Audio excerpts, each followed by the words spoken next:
We're going to turn now to focus on a topic that looks at what happens when things go wrong online. You're about to hear from DFR Lab resident fellow Jared Holt, who will be presenting a lightning talk documenting the events of January 6th. This body of work began a year before insurrectionists stormed the US Capitol. It showed clear coordination across a myriad of groups online and illuminated the disturbing relationship between disinformation, radicalization, and eventual violent extremism. Jared is one of the leading scholars studying online extremism in the United States. And so with that, I will pass to Jared. Thank you, Rose. A lot of us probably remember where we were when a group of thousands of people comprised of both Trump's most fervent supporters and also organized extremist groups surrounded the US Capitol building on January 6th, 2021. That's because most of us were holed up in our homes. I know I was, at least. I never thought I'd watch something like that play out while wearing sweatpants, but the year's been atypical, to say the least. Thank you for joining us for this year's 360 Open Summit.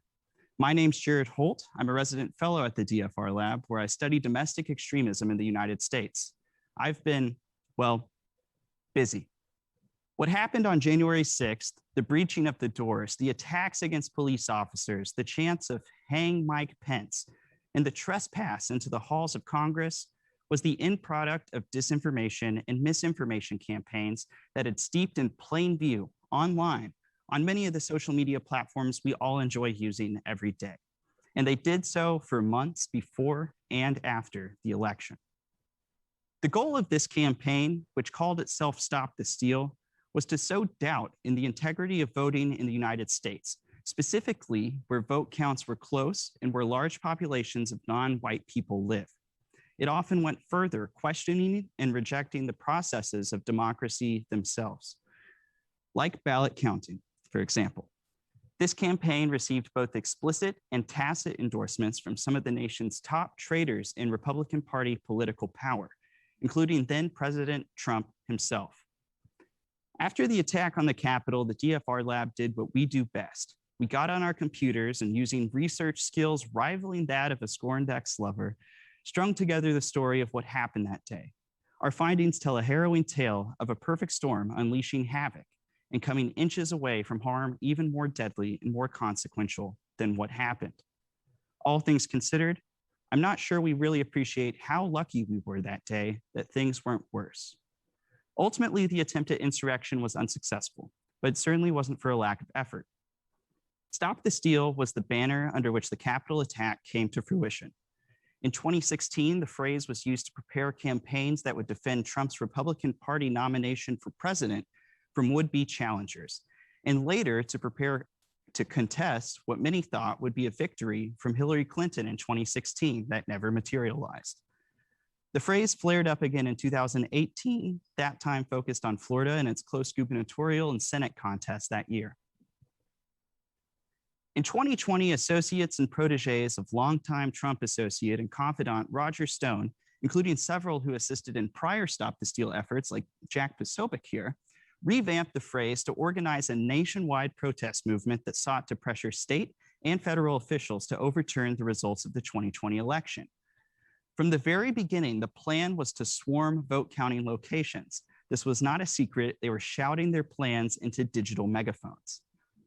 In the run-up to Election Day in the US, conspiracy theorists and blogs that are notorious for pro-Trump slanted misinformation attempted to seed doubt about the integrity of the 2020 election.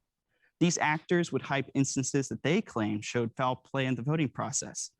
I should note that almost all of these would-be smoking guns would later turn out to be based on misunderstandings, miscommunications, bad faith political spin, and sometimes outright false information.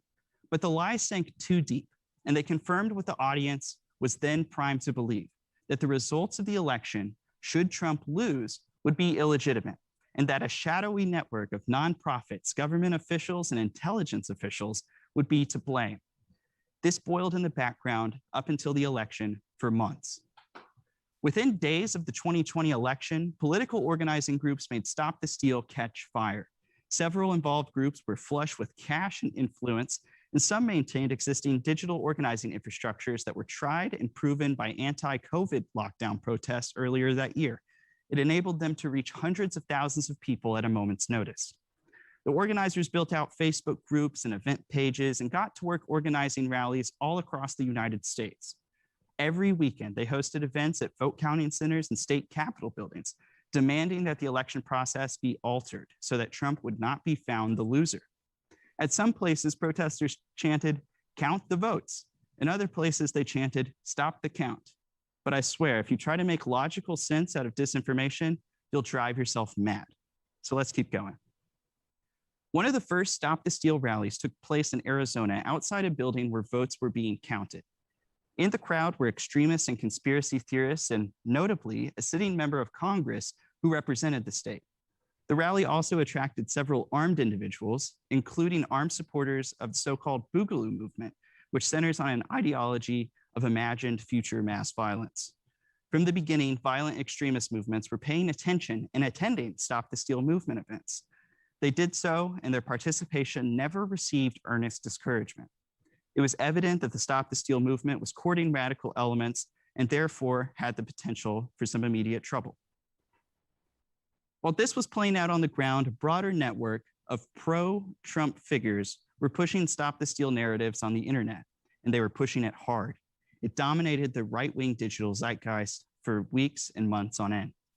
Something important to consider, even when these outlandish and dangerous claims circulate, is what potential byproducts of those ideas produce when they create true believers. Conspiracy worldviews and extremist rhetoric might just seem like another piece of litter on a filthy digital superhighway, but toxic ideas can produce bad consequences. Within weeks of the Stop the Steal campaign's big launch, hate groups and conspiracy theorists joined in on calls for a protest in Washington, D.C. on November 14th. They would do the same thing a month later in December. At both protests, they received visits from then President Trump, whose motorcade passed in November and who flew overhead on Marine One in December. In hindsight, these can be seen as dry runs for what would transpire on a larger scale on January 6th. At both, extremist groups took to streets at night to spar with counter-protesters. There were stabbings and violence. People wound up in the hospital. Trump tacitly endorsed the violence in extremist groups, felt abandoned as a result. They stayed in the fold and continued participating in rallies across the United States. They believed Trump wanted them there. White nationalists and conspiracy theorists entered the Georgia State House. Militia groups called for their members to action in election-related protests. And behind the scenes in chat groups, members of such groups were making plans to answer what they believed to be an impending distress signal from the president. As this organizing was taking place, the rhetoric only intensified. Stop the Steal protest earned the attention of neo-Nazis like Daily Stormer author Andrew Anglin. The Arizona Republican Party quoted a Stop the Steal organizer who said he was ready to die for the cause and asked if their supporters would do the same. Lynn Wood, a prominent attorney at the heart of several election challenges and a QAnon folk hero, warned that the country was headed to civil war. It was a perfect storm, ready to unleash, and it did. In December, Trump did what he hadn't yet. He called for a protest himself. He called for a protest in DC on January 6th. Be there. We'll be wild, he promised its supporters. At this point, there was a well-oiled infrastructure and organized herd ready to answer the call. The president asked, and he would receive. Within days of Trump's call for a January 6th protest, we observed several instances of hard logistical planning to answer that call. Ron Watkins, an administrator of the QAnon stomping ground 8kun, an election misinformation superspreader, shared a link to organized caravans to DC. A MAGA cavalry map of rendezvous points went around pro-Trump internet spaces. Militias organized buses for traveling. Women for America First put together a formal event. And throughout this planning, Trump amplified the individuals doing so. In pro-Trump internet spaces, discussions of violence were prominent and popular. 10,000 people in a block with weapons versus the entire DC Police Department? Who will win? One poster on a popular pro-Trump forum wrote. Militia groups, Stop the Steal organizers, and Trump supporters online were chattering in unison. The plan was to go to the Capitol. Maps circulated marking access tunnel beneath the Capitol complex. Militia groups discussed tactics of what they believed to be legal violence. And one prominent organizer floated the idea of asking Trump supporters to take over DC and occupy the city until receiving a negotiated settlement. Initially, discussions of violence centered on the idea that Trump supporters would need to fight back anti-racist activists or the groups that it put under its Antifa term.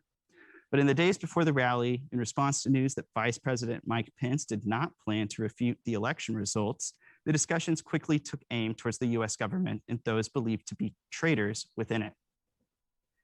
The rest is now history. The morning of the January 6th rally, videos, photos, and reports from journalists on the ground were confirming what researchers had feared, that the dangerous whirlwind of conditions had in fact produced extremists in large numbers on the ground. There were weapons, discussions of killing politicians, and talks of wanting to storm the Capitol. What we were observing online had entered the real world, creating an incredibly dangerous and volatile situation.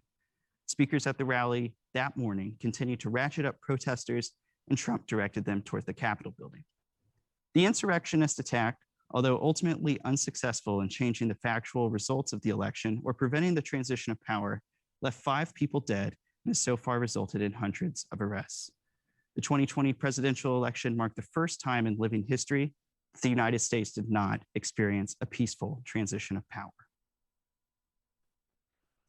Though stop today unsuccessful, it was successful in expanding the reach of election-related misinformation and hardening many Americans who are already on a path to radicalization or dangerous adherence to outright conspiracy theories.